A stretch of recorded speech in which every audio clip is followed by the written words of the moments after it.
Hey everyone, it's Chandra with Wild Root and Longleaf Pine Exchange. Welcome to my channel. So today we're going to be talking about berberine. So you guys have probably been hearing about berberine and Ozempic, and if you haven't, you can just Google it and you can find out a lot more information about it. But in a nutshell, people have been taking Ozempic, which is actually a drug for type 2 diabetes. They've been taking it for weight loss. And now people have been discovering that berberine has a lot of the same properties with less side effects. And they've been substituting berberine for Ozempic. So I just want to remind you guys, I'm not a doctor, I'm not a scientist, I'm not here to treat or diagnose. All we're going to do is just talk about berberine. And I actually want to introduce you to the herbs and plants that contain berberine. So I'll share with you guys real quick just a couple of things that I read online about what berberine does that's very similar to Ozempic. So one of the things it does is it activates AMPK. So that's similar to what metformin does. It's also a GLP-1 inhibitor, which helps with weight loss and lowering blood sugar. And it's a mitochondrial uncoupler. And what is that? That's a really fancy way of saying that it helps with your longevity. One of the things I also read about berberine was that similar to Ozempic, it helps with weight loss, but Ozempic can cause a very like gaunt face. That's one of the side effects of it. And that's because it causes muscle wasting. Berberine is actually non-muscle wasting. I know that I'm way out of my depth on this, and that's okay. You can Google it, find out more information. I'm actually going to link to one of Dr. Berg's videos on this. I think he does a really great job of explaining it in more depth. The video is only about 10 or 15 minutes, but I'll put it in the notes below so you can watch that. All right, so what exactly is berberine? So it's basically an alkaloid compound that's found in the root or the bark of certain plants. So like I said, it's been around forever, as long as these plants have been around. It's actually been used in Ayurvedic and traditional Chinese medicine for thousands and thousands of years. One of the identifying characteristics of plants with berberine is that they're yellow. The root is yellow. So you can see this in all the common plants that have berberine. That doesn't mean that if a plant is yellow that it has berberine. That's just one of the common characteristics of these plants. So a lot of people are taking berberine as a supplement, and this is coming in like a little powder form and a capsule, and the berberine has actually been extracted from the plant.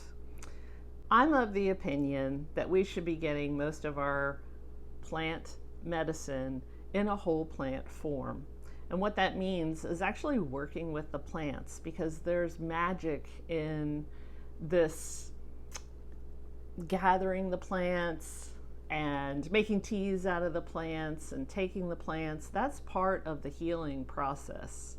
I understand that a lot of people aren't going to gravitate toward that and don't really care about that, and they want a pill for that. But this is really for those of you who want to learn about these plants and how you might be able to integrate them into your life. That's what I'm here to talk to you guys about. One of the things they do is they extract these compounds out, and then you just have that one thing.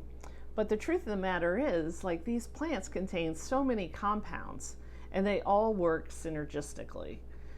So you just don't know what you're missing out on. You know, there might be other things in the plant that's helping to buffer the negative side effects.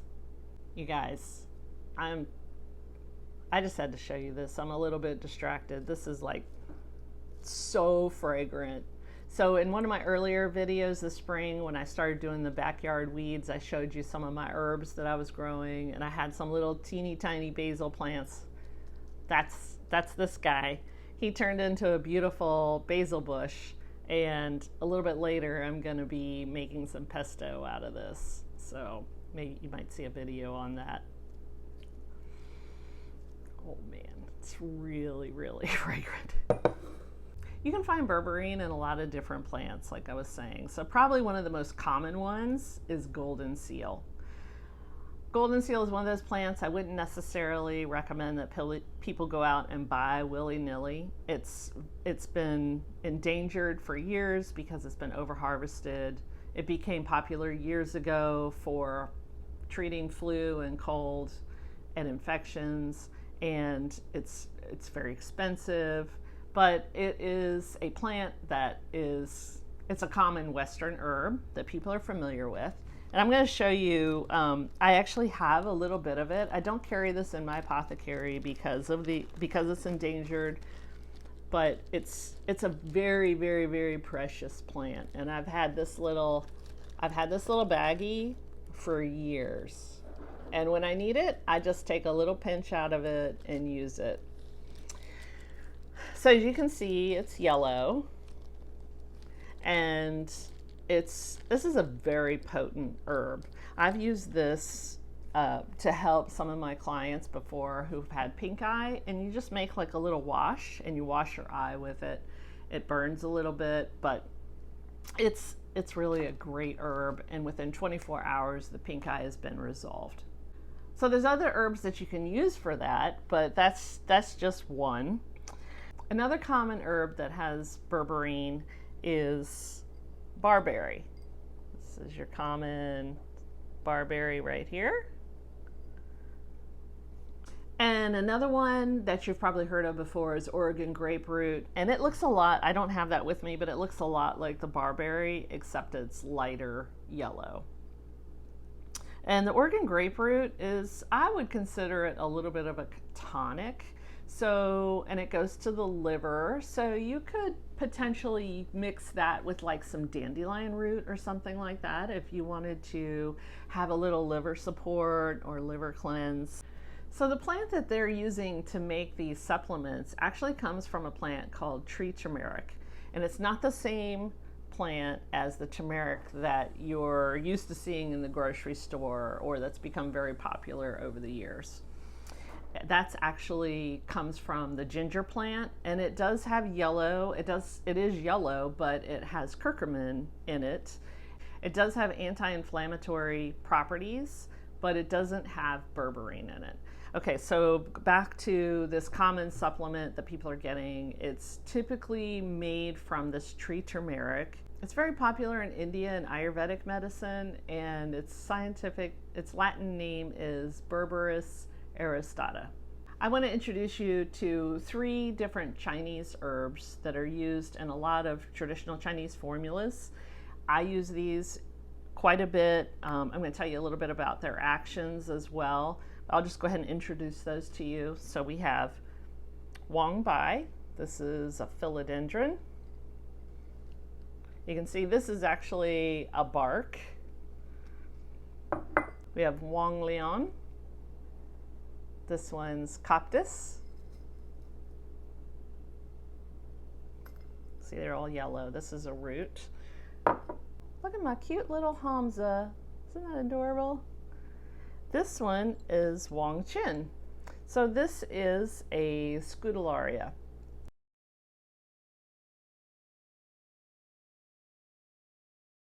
We have a scutellaria in West herbalism as well. It's called skullcap. And we actually use the tops of that plant. And this one is the root, and it's a different species as well. So one thing about these 3 plants is they all contain berberine, but I would use, in addition to the barberry and the Oregon graperoot, and the golden seal, but I would use all of these a little bit differently. So typically these plants are cold and bitter. So what does that mean?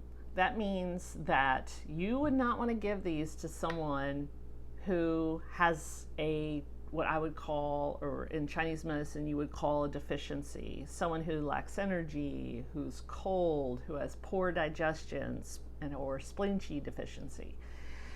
You would want to, if you needed to give someone one of these plants, you would put something else in the formula to help buffer it if they were deficient.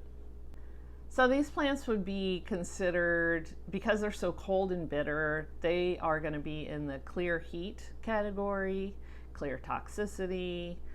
They're going to help resolve dampness. So yeah, you're looking at things that are conditions that are hot, damp, wet, toxic. And what does that mean? That's inflammation, infections, ulcers. So just real quick about these plants here. I mentioned that the golden seal went to the liver. The liver opens to the eyes. That's why you could use this to help with eye problems. That's an excellent use of that plant. Scutellaria, kind of like our western skullcap, even though we're using the root, this might be something for the upper part of the body. If you had infections in that part of the body, I might reach for that herb. The Wong Bai has more of an affinity for the lower part of the body, like the kidneys, the urinary bladder. When I'm talking about these organs, I'm talking about traditional Chinese organs. The Wong Lian could be used similarly to golden seal. I wanted to introduce these plants to you and show you what the plant actually looks like, or at least the dry root of the plant, what they look like. So you can have an idea what these plants do, where they come from, and have a little bit more of appreciation for them, instead of just reaching for a pill that you heard is really great for something on the internet, right? These herbs are very special, they're very strong, they definitely have a strong action. So if I were going to see someone if they came to me and they said, oh, I want to take berberine because I'm overweight and I heard it's good for weight loss, I would actually do a pattern assessment with that person, and then I would decide if there's a formula or something that I could give to that person, and it may or may not have berberine in it. But if I were going to give them one of these herbs, I would probably create a formula and mix some other herbs with it. It's like some things that might help with the digestion aspect of it would be like your ginger or fennel or licorice. But again, that's totally dependent on the individual. Finally, how would you take these herbs? So again, I would make a formula. So I would put these herbs together, and because these are hard, woody roots and bark, you would want to make a decoction. And decoction is basically just a tea. It's where the herbs have been boiled for a certain amount of time, and then you just drink the water like a tea. Yeah. The other thing you could do is you can make a tincture. I've done that as well. You could put these into an alcohol base, let them soak for several weeks, strain that out, and then you have your tincture. If you want to learn more about making just a basic folk method tincture, I'll link that in the notes below too, because I have another video on that. All right, you guys, I hope that was informative, and I hope I'm not too washed out over here. We're in the middle of, the whole house is in chaos. We're in the middle of painting the kitchen, and I had to take the curtains down, and it's like, I know there's a lot of light shining on me right now. So anyway, I hope you enjoyed this, and if you're liking these videos, leave a comment or hit the subscribe button below, and I'll see you next time. Bye.